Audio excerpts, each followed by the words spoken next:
আসসালামু আলাইকুম আপু, আমার নাম সিমরিন। ওয়ালাইকুম আসসালাম। ঘটনাটি ঘটেছে আমার চাচার সাথে। সে নতুন বাড়ি করেছে।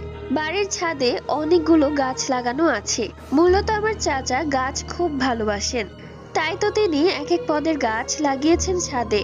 তার একটা অভ্যেস আছে, সে রাতে খাওয়া দাওয়া করে ছাদে হাঁটতে যান এবং সবগুলো গাছে পানি দেন। সেই দিন ছিল মঙ্গলবার। চাচা ছাদে গিয়ে কিছুক্ষণ হাঁটলেন এবং গাছে পানি দিচ্ছিলেন। ঠিক সেই মুহূর্তে তার মনে হলো কেউ তার নাম ধরে ডাক দিল, আলামিন। এই কথা শুনে চাচা পেছনে ঘুরে তাকায়। তাকিয়ে দেখে তার মতো হুবহু একজন দাঁড়িয়ে আছে। চাচা সেখানে অজ্ঞান হয়ে পড়ে যায়। এর পরের দিন একটা কবিরাজ নিয়ে আসলে সে কবিরাজ বলে যে এই বাড়িতে একটা ভয়ঙ্কর জিন আছে। সেই জিনটা মানুষের রূপ নিতে পারে। আর সেই রাতে চাচার রূপ নিয়ে সেই জিনটাই এসেছিল। এরপর বাড়িটি বন্ধ করে দেওয়া হয়।